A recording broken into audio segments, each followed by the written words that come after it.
LA has the most car thefts of any major city just last year, and it's only getting worse. Last time we filmed with you, right after the video got posted, Dan's dealership got hit. They stole our Z01 Camaro, our white Hellcat, and our Z06 Corvette. Were you behind that? Like, do you think there is a federal task force looking for you? I'm sure they're looking at this. I'm ready to give you delivery, sir.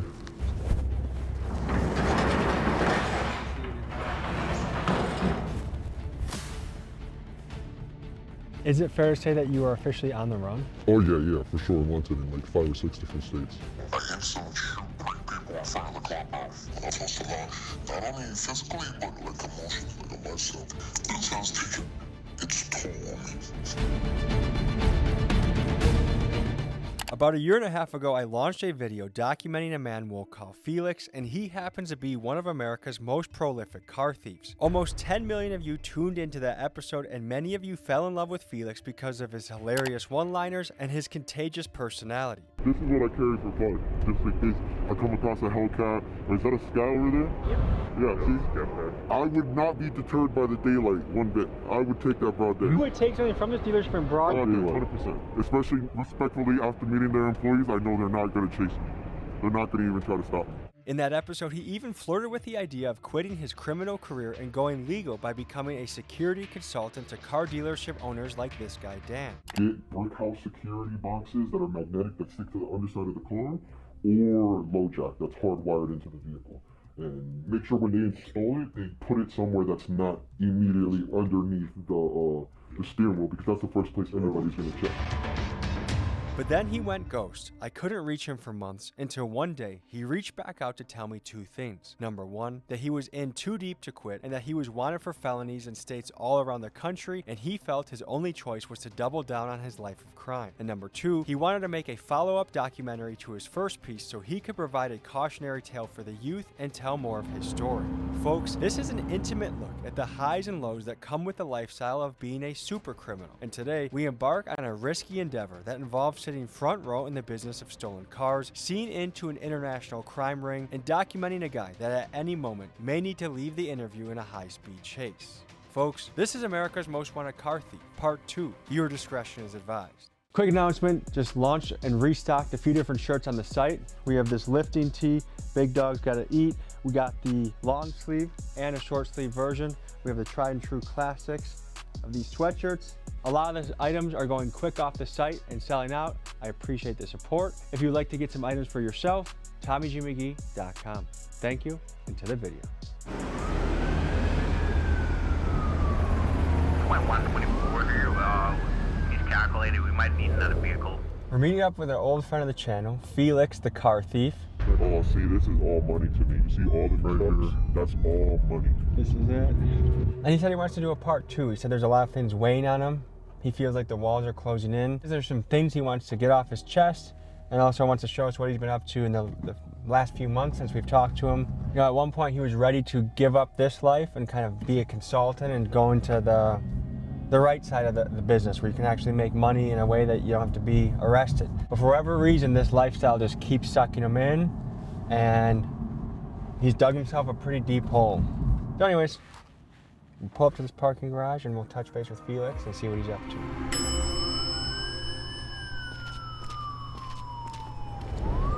Areas like downtown, LA, Chinatown, and Little Tokyo have seen a 300% spike in theft since 2013.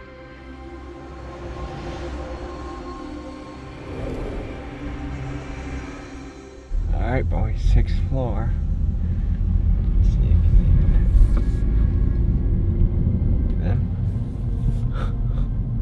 Oh, yep. this motherfucker, dude. Yep, there's a Range Rover right over there.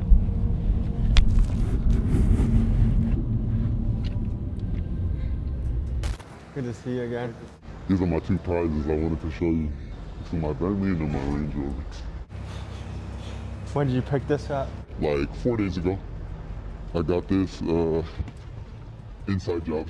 Somebody gave me this extra key for this car. It's like a dealership? Somebody resold it to somebody else and then gave me the extra key. this was a legal car, so somebody bought this car from somebody thinking they were buying a car, and I had the extra key. And then this is my Range Rover. It's a P530 autobiography. It's impressive to some people, but it's like a regular car to me, you know. You have a handicap sticker? Yeah, so I can park my Strikers anyway. This is a reroute job, so I got this off of a paid the truck driver to reroute it. My mirror's fucked up, courtesy of LAPD. They smacked my shit. You had a close call? Yeah, they tried to catch me over in the hood. So that's why I wasn't going over where you guys were at, because I was just running from them in this car. How long ago did this happen? Like, less than 48 hours ago. So tell me about the process of getting this from a truck driver. So basically I have a Russian guy who goes into the dispatch and changes the delivery address and changes it to me. And so I pulled up on the truck driver, handed him $1,000 and walked away with the car. We got the Vermont right here. How do you get all these? Actually, you want to know where I'm buying these? Hollywood Boulevard for $11 each. And they work. I've been using them for like 4 months, no problem. Last time we filmed with you, right after the video got posted, Dan's dealership got hit. People want to know, were you behind them? No, not at all. This is why you don't make viral YouTube videos and talking about stealing cars. I would never hit his spot. I know the kids who did it, but like you can't control people. Like, you know, they saw the vulnerabilities I did and wanted to make some money, and it was that easy for them. So when we've talked last time, you said walls are closing in 30 years. That's a fair deal. Yeah, I still feel the same way. Of course, I don't want that. Like, I'm gonna try my best to stay ahead and just get away and just see some sunshine. I think that's why I'm going so hard in LA. I'm trying to stack up as much money as possible and figure out what my game plan is. It's really kind of like a pain in the ass to do these foreign cars, but it's the same thing. A box with cables that you unplug, and then the car is yours. This is real life Grand Theft Auto. Like, this is such another level of society that the average person will never see, experience. It makes me laugh a little bit because it almost seems so absurd. But I know that this is somebody's car that they worked hard for, that right now they're going through a lot of rigmarole, insurance, and even a rich guy now can't take his kid to soccer practice. Like, it's gonna be a drag on the family. He wants to be known as a parking brake. It makes life harder for you because now they're on it. So any car you're in, they're gonna harass you. They're gonna want to think it's stolen, you know? You're probably right. Yeah, they're probably right for sure. But How much would you say you made in the last month? probably the last month. Last month's been good, so probably did like 40, 50K.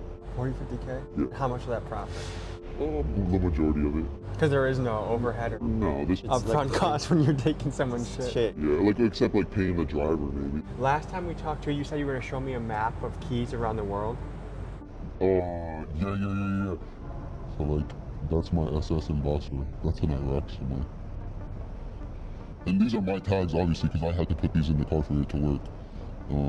There's a Honda that's in the Northeast. They took this car back from me, but I saw the trucker in it. And then here's another one in Iraq, TRX I sold. That actually belonged to Deshaun Nix, the Wolverines, Timberwolves, whatever, from Minnesota. You guys took his car? Yeah, shout out that guy. We took his TRX and sent it to Iraq. What's the economics of a stolen car to Africa? How much are people getting paid along the way? For somebody like me, probably like, I would say a Honda's worth like 3K to me. And then to the Africans, it's probably worth like 30, 40,000. They're making more money. Of course. A Honda's worth 30 to 40? Yeah, because they're getting, you gotta think, when a car goes to Ghana, it doesn't matter if it's stolen or not. It's in Ghana. Nobody gives a shit. But why are they paying so much more? Because there's duties and import fees and everything, so they're usually charging like 125 MSRP. What have you gone through emotionally in the last few months? A lot of shit, man. It's been a roller coaster, bro. Like, I've done a lot of crashing now, a lot of bullshit that I shouldn't have been doing. Fell in love a couple times, you know, a bunch of life drama. But at the end of it, I still have my cars, you know? I mean, last time we talked, it felt like you were an inch away from turning this all in and making your own business. Yeah. To now being in like a complete downward spiral of this. You dug yourself a deeper hole now. Yeah. Who is after you right now, do you think? Oh, I know I got warrants in a couple states. Like, do you think there is a federal task force looking for you? I'm sure they're looking at this shit for sure.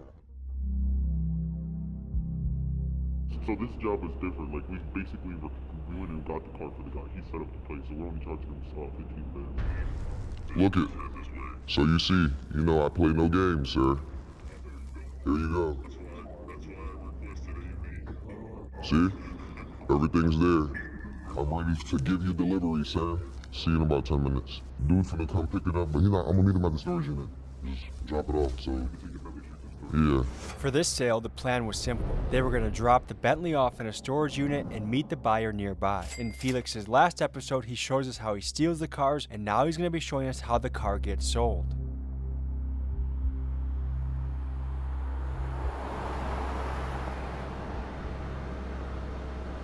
Let me get that phone. As we were leaving the parking garage, it appeared Felix and his partner were having issues paying for parking, which struck me as odd seeing as they had expensive designer clothes on.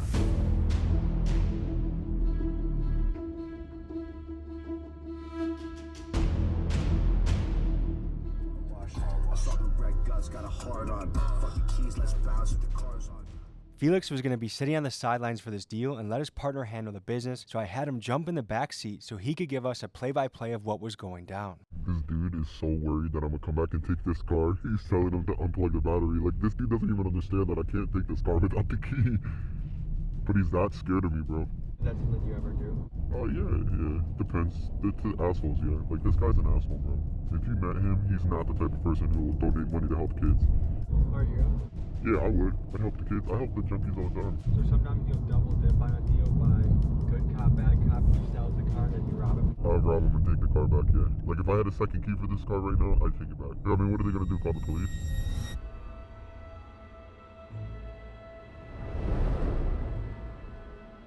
Yeah, just leave the headlights on. Okay.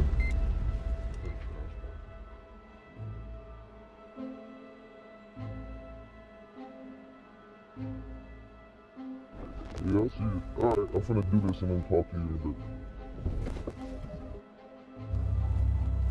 This feels like a Grand Theft Auto video game interaction.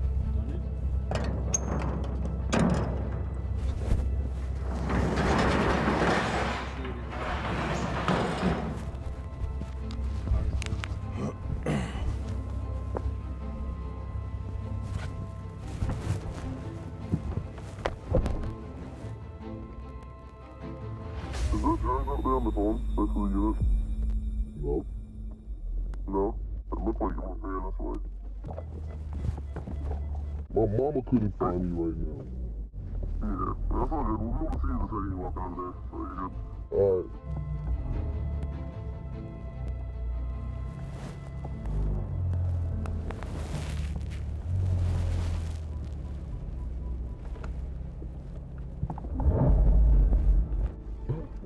Sexy.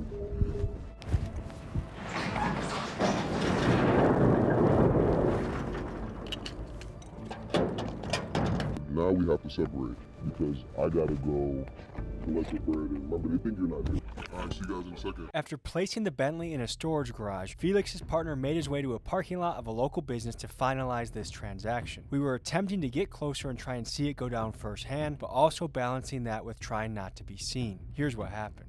He's gonna be in a gray Tahoe. They said they're right in front of the AutoZone. Remember, their biggest fear is not journalists or nothing. Their biggest fear is literally me. Because he thinks I'm like that crazy, I'm gonna hop on him about that. That was the CBS too. Sneak up on all our. Should I go? Have you seen this car?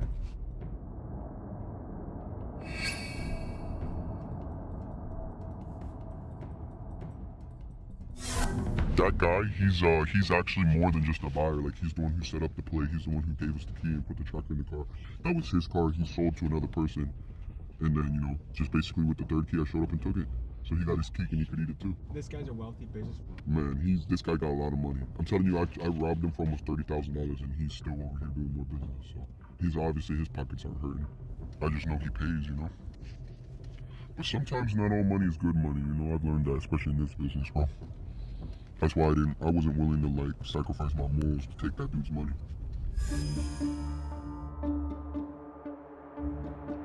What? You want a souvenir? No, I'm good. Actually, here, let me. Yeah, it's legit, bro. I ain't do nothing wrong with it. They used to take the battery off. Just turn it on the go. Let it crack that back. That's how we pick it up and sell it to somebody for $10. What do we got going on here? Payday. Payday. After that. That's real dough? Real. Yeah. Do you want us to show you the this will probably pay some of these different serial numbers? I don't know, their kids go to school. So what was the economics of this deal? I mean, shit, $12,000 profit. So you guys split 50-50 partners on this Yeah, trip. okay, it's me and him. When you think about it, this is 5K one day, multiply this by 30. How much money a person could potentially make at this. But you gotta understand there's a lot of risk. A lot of people, 75% of the people in this type of business get caught or get knocked off. And what makes you guys different? I don't know. What makes us different? We're just good. I'd be scared, nigga. A scary nigga always gonna survive in certain situations because you're gonna think twice, sometimes you might think 3 times. That's literally it. I always go with the mindset of like just trying to be like focused and on point. I think that's the same thing now, like not having a lot of distractions in life. I might not be able to call my daughter tomorrow. And so then it's like, fuck it, I'm sitting my ass down in the house. But then the next day after that, I'm like, fuck it. Touching all this shit. Taking everything. Everything must go. So some people say, yeah, you're humans too, but some people are like, these guys sociopaths. Is Donald Trump a sociopath? Is Donald Trump psychotic? I would say if it was something like where I was actually hurting somebody, like somebody was actually getting a gun put to them, then yeah, maybe I feel some type of way. But this is all non-violent property crime. You guys both have young daughters. Yeah. So do you think when they grow up and they're starting to get jobs of their own, you'll be able to look them in the eye and say, yep, this is what your dad does? Man, if I do this shit right, my daughter shouldn't need no motherfucking job. I ain't gonna lie to you, bro. Would you guys actually save your money? I see you're spending on expensive outfits. I learned to save from him. He lives by the 80%, 20% rule. He spends 20% and fucks around and saves 80%. That's a good rule. That's what I started doing too. There's people that do this shit for fun, and there's people that do that shit because they gotta get money. There's no other way out. Like, How much do you think you genuinely made this month? This March was kind of slow, 11,000. But like if you go to January, which was like a good month for me, I was pretty you fucking Cash App too. That's January. 39,000. Yeah. And this is, you gotta account, Cash App's only probably like 25% of my income. Most of it's cash like you see right now. This money's never gonna hit Cash App. So if that's how much I put in, I can't tell you. I need an accountant to tell you. I'm not greedy with my money. I look out for people. I see a homeless guy on the street, I give him $100. We just gave the Uber guy $100. Which I cancel the ride. 5 minutes. All right, we have our own mission to hit. We're gonna link up with these guys in a little while. Until then. After a few months back in Milwaukee, we returned to Los Angeles to resume filming. During the time that had passed, Felix told me that his partner had been arrested and was facing serious prison time. And although I had spoke to Felix just a couple days before I flew out to California, once I landed, I was unable to reach him. Initially, I thought he was ghosting me, but then the mother of his child reached out to tell me that he was in jail. Hey, Tommy, how you doing? Hey, I'm doing okay. And he's sitting in jail. He has a few warrants in a few different states, but they're not expediting him anywhere. And how long has it been since he's been home to see you? So it's been about 2 months since I've seen him, and then 3 months since his kid saw him. So. And what's going through your head right now? I know he doesn't have many people he can really lean on, so we're family at the end of the day. As for anything else, I hope he gets his shit together. My biggest concern, honestly, is my kid. At the end of the day, she is what matters in all of this. He was a really good father. He did try. COVID made things helpless for a lot of people. I don't know if he told you our whole rental burnt down. So during COVID, we floated around to hotels. He was breeding dogs then, so we had about 8 dogs with us, and a whole litter of puppies in a hotel at one point. Holy shit. He was headed in the good direction. He was in college when all this stuff started, and he discovered this other way of doing things that seemed easier, and then it worked once, and so I've never been able to control that man. So, well, I hope this whole situation scares him straight and reminds him that he was in jail at one point. Feel free to call me anytime, and we'll see where this thing goes. Yeah, I appreciate it. All right, thank you. Thanks for your time. Yeah, bye-bye. I see him in a pretty similar way that I think that his girlfriend does, except I think I probably am more aware of the bad information, like the depression, the struggles, the addictive personality, just because he probably hides it more from her. What a shame, but I wonder how common this is in the criminal down spiral story. Anyways, that's that. Yo. How you doing, man? In jail, man. What's going through your head? I'm depressed, bro. I'm gonna go to court in like the next 30 minutes, 40 minutes, I think. And then I'm gonna go, I gotta see a judge. I don't know what to say, but I don't, like, if they let me out, I don't have nobody here, so I might even need you to come get me or somebody to come get me, because I don't even have shoes on. Were you doing a high-speed barefoot? Yeah, no, my shoes flew off when I crashed. Just pray for me, bro. I'm trying to get home. I want to go see my daughter. Hopefully things go well. I hope to hear from you very soon. I hope so, man. I'll let you know. If anything, she'll call you and tell you and keep you updated. I should be out, though. I should. It's hard to say about a guy like Felix that we've come to know for a while, but it is crazy how these guys play the predator and the victim at the same time. And how many people's cars are gone because of him. Like, it's always poor me. I could say I've developed a friendship with Felix. We've been calling each other for over a year now. And I might know more about his life than most family members that he has. Anyways, we'll see where this goes. After spending about 3 weeks in LA Central Jail, Felix called me when I was back in Milwaukee to let me know that he was going to be released in a couple hours. I scrambled to find a videographer that could catch this moment, so I called my guy DT that I had met while filming with the East Coast Crips. Here's the footage that DT captured. Card, cash, 730.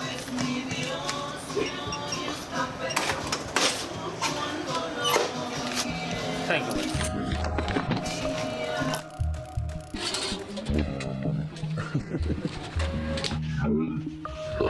You thought you'd never see my beautiful face again, huh?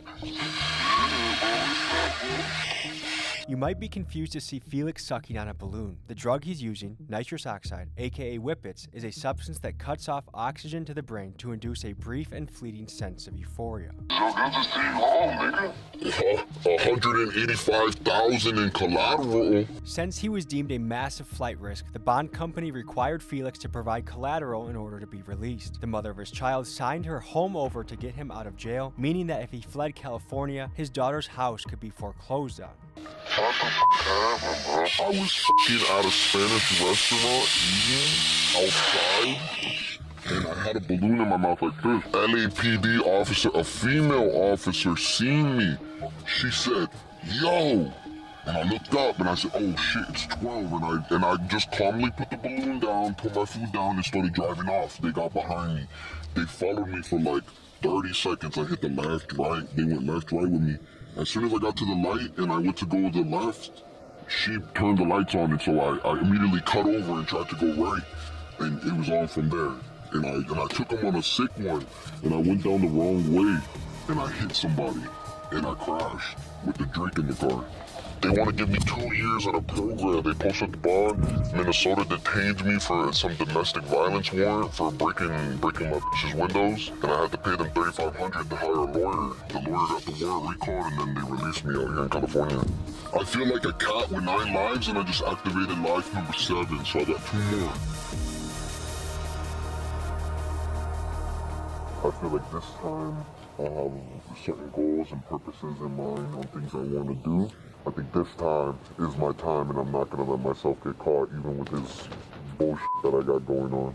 What time will you think you'll be facing? I think it's over with. I think either the feds will pick me up this time, or Cali's going to hold me until I get picked up by the other states, and they'll give me... basically, it's go for broke. There is no other option. It's go big or go home this time around. What did you owe? What did you owe for your bond?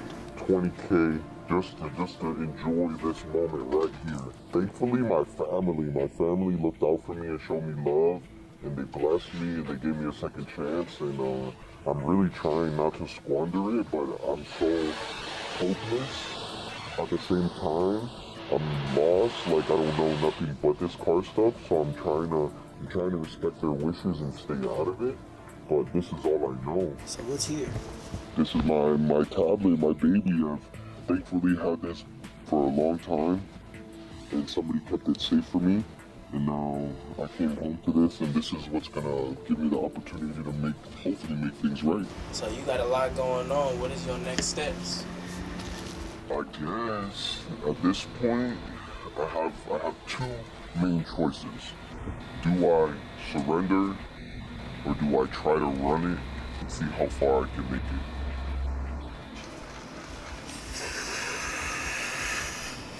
But I think inevitably my end is coming.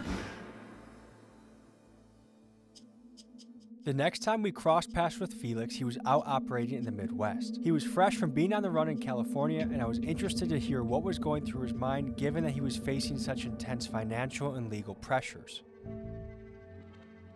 Yo, we're 2 minutes away. Are you guys already there? I'm right down the street.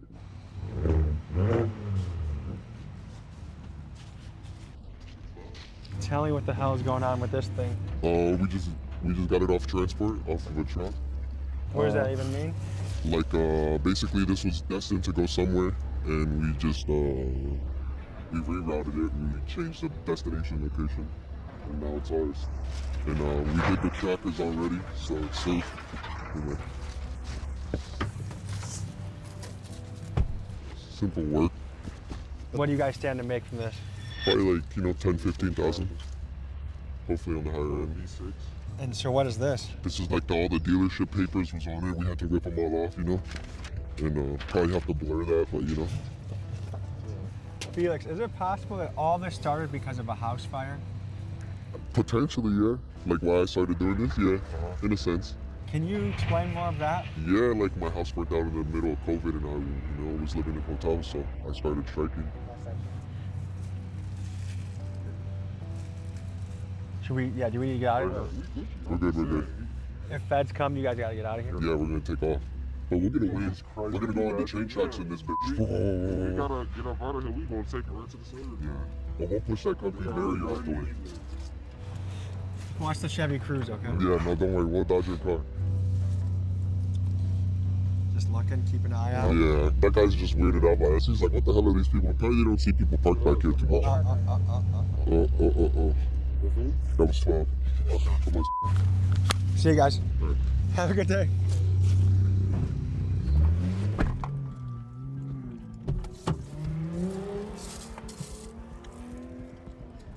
So, part of why this meetup was so quick, there was a lot of federal vehicles in this area for ICE raids, and Chicago just concentrated with those types of agents. I like that little snapshot we got of Felix because we got a lot of flavors of him right back to back. And there's a reason I'm drawn to him as a character. I mean, I try and connect with all of the people I interview, but him in particular has been a special guy to meet over the years and get to know. I'm trying to imagine the lifestyle where it's like at the slightest hint of danger, out of there. This has been a tough one to put together, but the persistence has paid off. Persistence tattooed here for a reason. I think that's a great word to keep ingrained in your mind, is just keep the persistence, because eventually it does pan out. I guess we'll catch Felix in the next go around. All right, folks, so we are in the suburbs of Illinois right now. Personally, I've realized that this is a documentary that I've had more emotional ties to because I've developed a relationship with him. I've talked to this guy for hours on the phone. I like him a lot, but I've also seen him in the last few months do a lot of things that I'm like, you're better than that, man. Like, I know you're better than that. But who am I to judge? Like, everyone has their own life to live, and my job is just to document it and understand it. So we're gonna meet him and see how life has been with him. Apparently, Hondas have become more targeted in the world of stolen cars, and I even heard Felix occasionally referring to his crew as the Honda Boys. His partner told us to meet them in a parking lot to see a live sale of a Honda go down, and Felix was not answering his phone, so I had to try and use my spidey sense to see if I could detect where he was. So we're meeting them in a local grocery store. Let's see if we can guess. I don't know if they're in one or two cars. That's the other thing. When they said keep your distance, we don't want to scare off the buyers. I don't know if they're meeting here for the... You can follow the Honda Instagram station or just park over there in the cut center. Don't pull past the front pass. Pull past the second one. It's a part of the second side of the gas. Yeah, we see you. Just don't let them see the cameras. Tell them like not to be so obvious. Okay. I will say it is pretty nuts to just watch this going down. And the thing, Everyone here going to this grocery store, going to this gas station, they're getting their hot dogs, they're getting their chips. They have no idea that right here, plain day, there's a little car transaction going. Rammer's coming up here. No way, that's the guy. He doesn't look like a...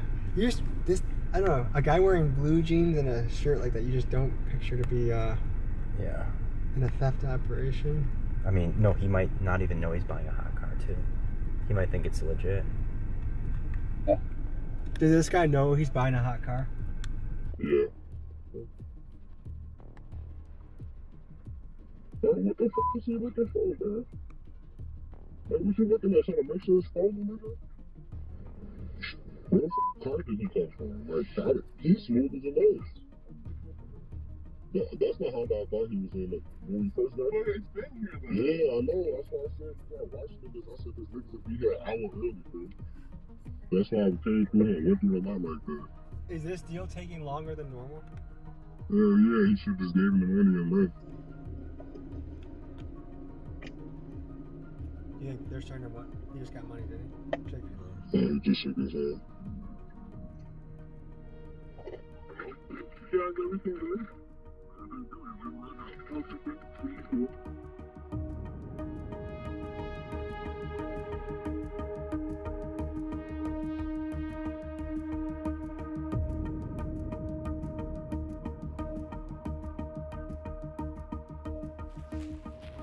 So right after that transaction, I guess there was some local police in the area, so we wanted to meet in a spot that was a little more secluded. Good to see you. Man. Part 2. Part 2. How you doing? Good. Another day? Not in LA anymore. No, different scenery.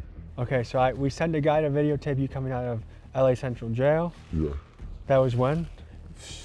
Like 2 months ago, maybe. So what has transpired from then until now? A lot of crazy stuff. Like a lot of like high speeds, a lot of crashes, a lot of just overall just crazy drama. I made it all the way back up north, so now I'm here. Is it fair to say that you are officially on the run? Oh yeah, for sure, 100%. Like wanted in like 5 or 6 different states right now, actively. Yeah. Like you can Google my name and find warrants right now, and more to come probably. Okay, and so what are the various things you're wanted for?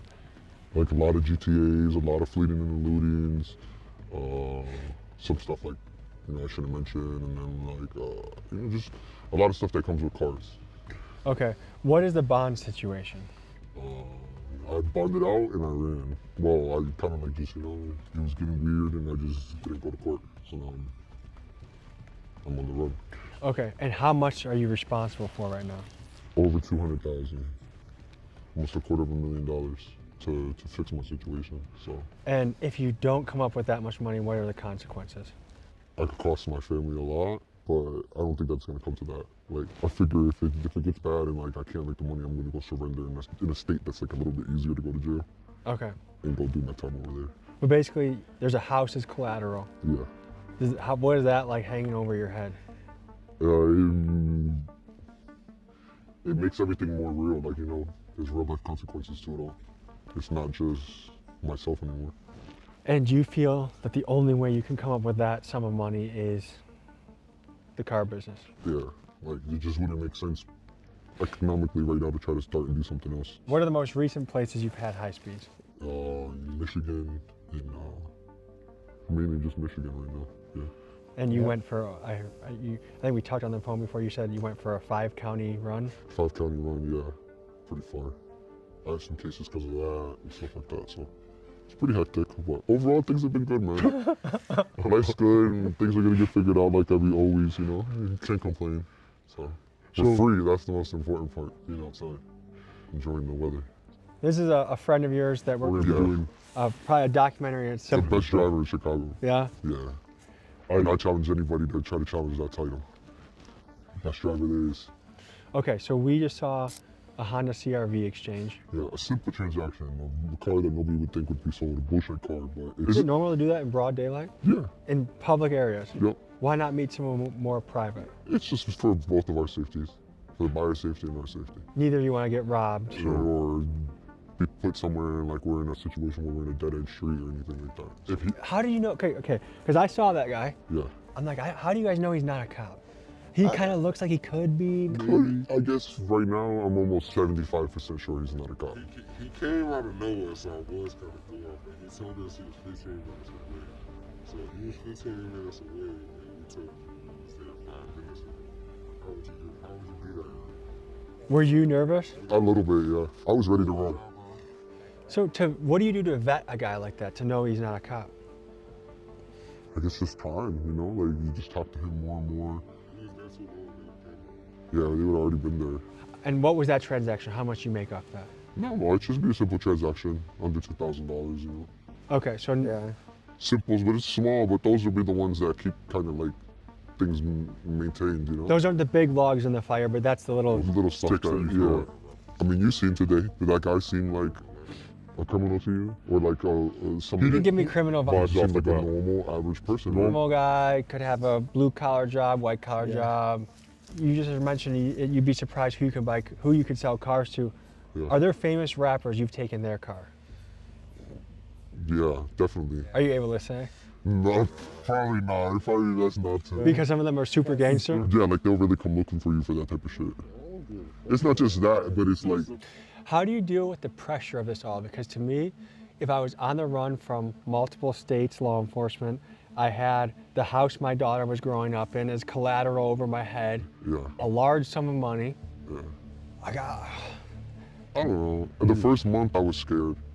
But then I kind of got over it. I was like, F it. Like, I'm either going to try, or if it doesn't work out and I can't do it, at least I had 5 months of vacation before I have to go turn myself in.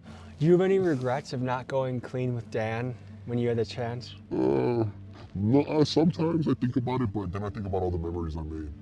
I met some wonderful people in this process, bro. Just this past year alone. Like, I had some moments that, you know, I can never tell anybody about, and to me, it was worth it. How are you doing as far as the whippets? Because that's one thing I realized in the last year, like everybody would call me. Oh, tell me. Yeah, I did call you a lot off the whippet stuff. But no, it's like any party, bro. Like, you know, rappers have their perks, they have their drink, you know. I like my whippet sometimes. Yeah, eventually you're gonna have to sit in prison. Oh yeah, for sure. And that's just something you're accepting? Yeah, but I'm gonna have fun at least until then. Why not flee the country forever? Because I have family here. And it's also like, there's no place like America. Okay, but how much prison time do you think you're looking at? Probably like, on a good day, like 10 years. On a bad day, probably like closer to 20. And that's state by, like adding all the states together, or that's just one state at a time? That's like 1 or 2 states, and then you gotta think. Jesus. I'm hoping and praying that they'll let me file a document that will let me run my sentences concurrent, but that's not always guaranteed, you know? So if all my shit goes consecutive, it could go 30 years. So in your time in LA, did you have a lawyer or did you have a public defender? I didn't even make it that far. Like, I had a public defender, but they were shit. And like, I didn't even make it to my second hearing. The minute they told me they were gonna charge me with more stuff and that I potentially couldn't come back out after paying to come home, I just didn't know. What was your official charge for? Multiple GTAs. I guess let me ask you this. From a mental health perspective, where would you say you're at right now? Probably pretty like low, like it's pretty crazy, but I live with the mindset of like always trying to like succeed, like I'm not gonna give up. I don't know if we talked about this the first time, but tell me more about your childhood. How are things for you as a kid? Well, pretty crazy, pretty hectic, but you know, I wouldn't say that I had it bad, like bad than any other average kid. You know? I just grew up a very different way. I remember trying to steal from the store when I was like 6.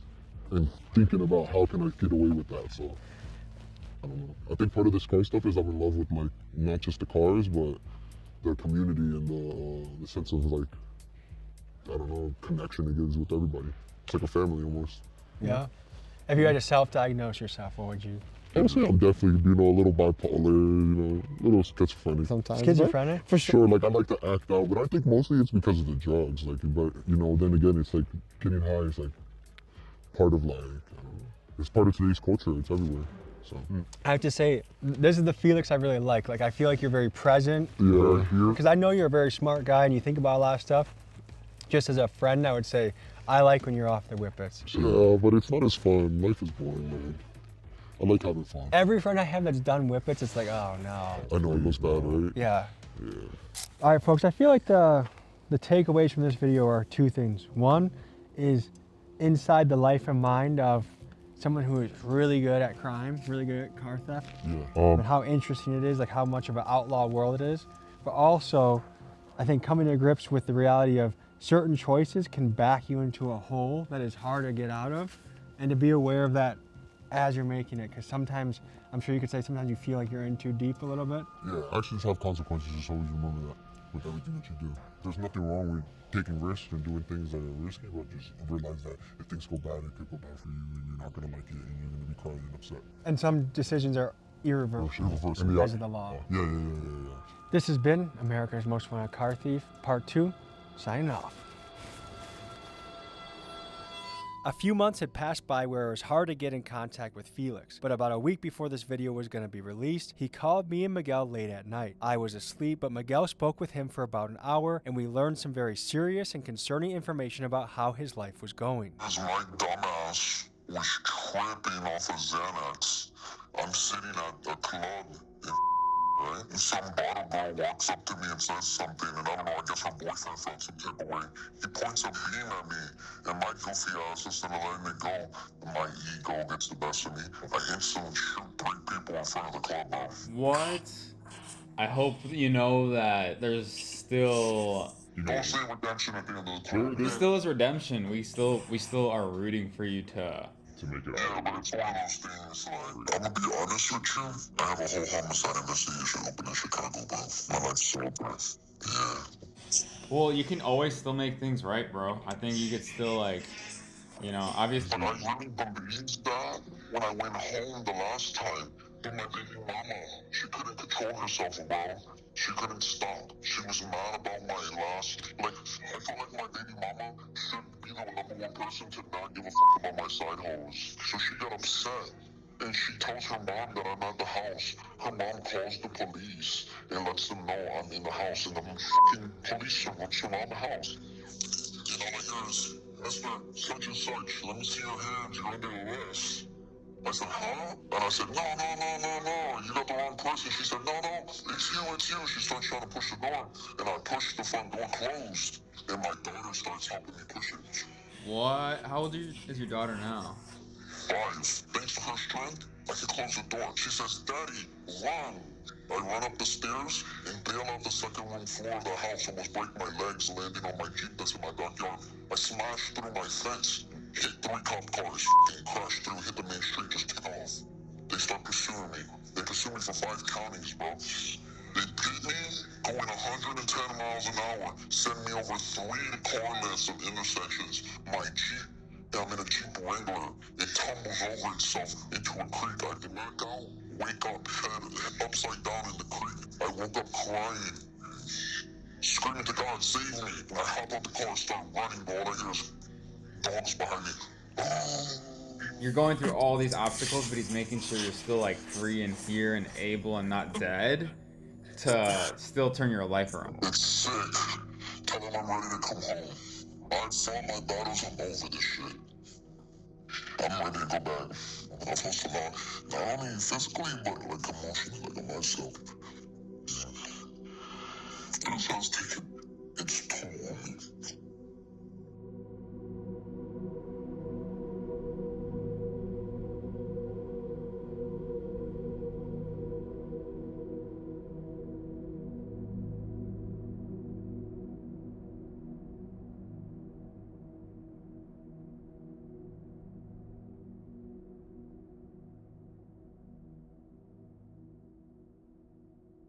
Folks, hope you enjoyed this episode.